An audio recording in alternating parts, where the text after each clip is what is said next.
ચોમાસામાં ચામડીની જુદી જુદી તકલીફ થાય છે. ખંજવાળની સાથે બળતરા, ચામડી ડ્રાય એટલે કે કોરી થવી અને સહન ન થાય એટલી ખંજવાળ આવી. આપણા શરીરમાંથી 4 અવયવો ચામડી, આંતરડા, કિડની અને ફેફસા કચરો કાઢે છે. અહીંથી ફેફસા કફ રૂપે અને ઉચ્છ્વાસ રૂપે, પેશાબ અને મળ આંતરડા અને કિડની. તો ચોમાસામાં પાચન તંત્ર નબળું પડે છે. એ નબળા પાચન તંત્રની ટેકામાં આપણે જ્યારે નથી હોતા ત્યારે ચામડી પર લોડ આવે એવું પણ બની શકે છે. હવે ખાલી જેની ચામડી કોરી પડી જાય છે એવા લોકો માટે સૌથી સારી વસ્તુ છે કોપરેલ અને દિવેલ. આ બંને ભેગું કરીને એ લોકો જો લગાડે તો એ જે ચામડી છે એ 1-2 કલાક કે વધારે સમય સુધી લુબ્રિકન્ટ રહે, એટલે કે ભેજવાળી રહે, ભીની રહે. કારણ કે કોરી પડશે એટલે ખંજવાળ આવશે. આ એક સામાન્ય નિયમ છે રોગ હોય ત્યારે.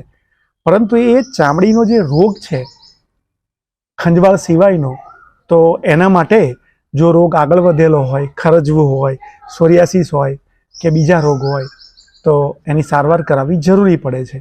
હવે જેમને પિત્ત બહુ થઈ જાય છે એવા લોકોને ચામડીની ખંજવાળમાં બળતરા પણ હોય. પરસેવો થાય તોય પિત્તવાળાને ખંજવાળને બળતરા થતા હોય છે. તો એવા સંજોગોમાં અંદરના ઉપચાર તરીકે યષ્ટિમધુ એટલે કે જેઠી મધની ગોળી 2 ગોળી દિવસમાં 2 વાર સવારે અને સાંજે લઈ શકાય, અથવા એનો 1 ચમચી પાવડર લઈ શકાય. આ થયો અંદરનો ઉપચાર. અને બહારનો જે ઉપચાર છે એમાં જો એમની ચામડી ડ્રાય ન થતી હોય અને ખાલી ખંજવાળ અને બળતરા કે એકલી બળતરા હોય તો આપણું જે એલોવેરા એટલે કે કુવારપાઠું છે એનું ક્રીમ એ લોકો લગાડે તો પણ એમને ચામડીમાં ખાસી બધી હળવાશ રહેશે.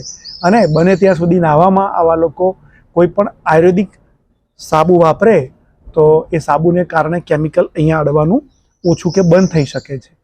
હવે જે લોકોની કફની પ્રકૃતિ છે એવા લોકોને ખંજવાળ ખૂબ આવે.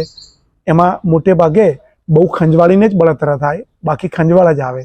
તો આવા લોકો જે એલોવેરા છે એ અને કોપરેલ બંને ભેગું કરી અડધું અને ચામડી પર દિવસમાં 2, 3, 4 વાર લગાડી શકે છે.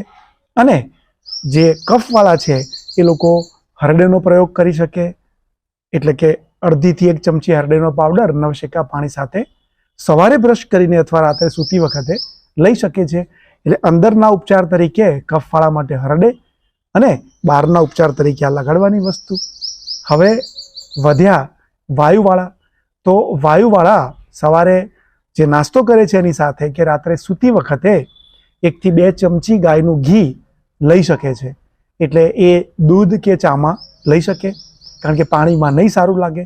તો જે વાયુ છે એ શાંત કરવામાં અંદરથી આ મદદ કરશે, અને જે બહાર ચામડીમાં વાયુ છે એ શાંત કરવા માટે દિવેલ અને કોપરેલ મદદ કરશે. તો આ થઈ ગઈ વાત, પિત્ત, કફ પ્રમાણે ચામડીની એક જનરલ સારવાર. હવે જે દર્દીઓ છે એ જેમને અંગત રીતે પોતાની તકલીફ પ્રમાણે સારવારની જરૂર છે એ લોકો દરેક વિડીયોમાં આપણે નંબર આપીએ છીએ. એ નંબર પર એપોઇન્ટમેન્ટ લઈને પોતાની સારવાર ઈચ્છે તો કરાવી શકે છે. તમે સ્વસ્થ રહો એ માટે હું મારા બધા જ પ્રયત્ન કરું છું, પરંતુ જે પરાપૂર્વથી આપણા શાસ્ત્રોએ પ્રયત્ન કર્યા છે કે ચોમાસામાં તમારે કેવો આહાર લેવો જોઈએ એને તમે જરા જીભ ઉપર સંયમ રાખીને ફોલો કરી શકો છો.